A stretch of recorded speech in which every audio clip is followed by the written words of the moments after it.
Good day guys, no? So mayroon kaming binalikan dito na top load, no? So Podi Denso, no? So ang ginawa namin nito kahapon guys ay pinalitan namin siya ng suspension kasi nga maalog siya.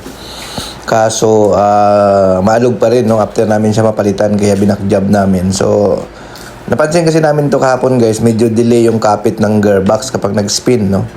So ito nga binabaklas namin yung pinaka gearbox, titingnan namin yung spring kung buo pa ba, no? Kasi nga medyo delay. Although kahapon kasi in-adjust namin, nag-okay naman siya, no? Kaso nung sinalangan ng customer,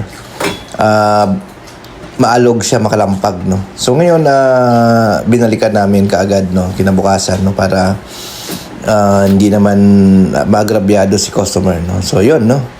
So dito naman guys, medyo nagkaroon lang kami ng problem dito sa ano namin, no? Kasi nga although nakita naman na namin na may maliban doon sa suspension, may problem din siya sa gearbox, no? So dapat hindi na namin siya in-adjust.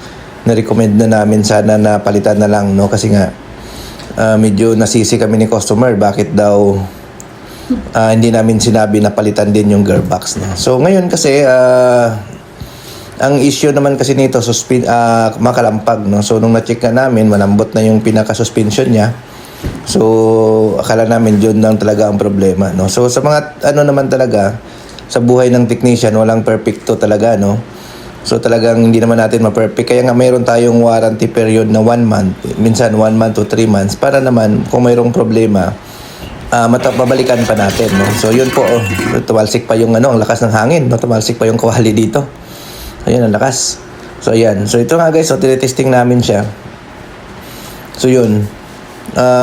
Na-observe namin na pag umiikot siya, ayan, no, delay yung kapit niya doon sa clutch, no? Parang delay siya, kaya nagkakaroon siya ng kalampag bago mag-engage yung clutch, no? So na-check na namin guys, gearbox talaga ang problema nito. So yun, no? So ang ginawa namin dito guys, kasi nga dalawa ang pwedeng palitan ng ating customer, yung suspension at saka yung gearbox. So nag-suggest na kami ng full refund dito kasi nga hindi na daw nila ituloy yung pagpagawa. So nag-refund tayo dito ng full refund, no? So good thing naman nagbigay ng panggasolina si customer sa atin, no? So yun, kami naman guys kapag ayaw na talaga na ipagagawa, tapos ginawa namin, tapos nagkakaroon ng problema connected doon sa ginawa namin, kami naman nagbibigay kami ng mga full refund doon sa ating customer para hindi naman sila maagrabyado, no? So yun, no? So ang learnings dito guys dapat, no? So kasi kahapon nakita namin nga na mayroon siyang late engagement doon sa clutch niya. So dapat sinuggest na namin na palitan na kagad, no? Hindi na namin siya in-adjust or ni-repair, no? Para hindi na tayo abala or minsan nasisisi pa tayo bakit hindi natin kagad sinabi, no? So yun ang ending namin dito guys, nag full refund kami dito sa ginawa namin, no? So yun, kasama talaga yan sa buhay natin bilang technician, no? So yun, kasi nga nag-decide na si customer na hindi na nila ipapagawa dahil malaki na yung magastos. So yun, no? So sinishare ko lang sa inyo guys, baka maka-experience din kayo ng ganito, no?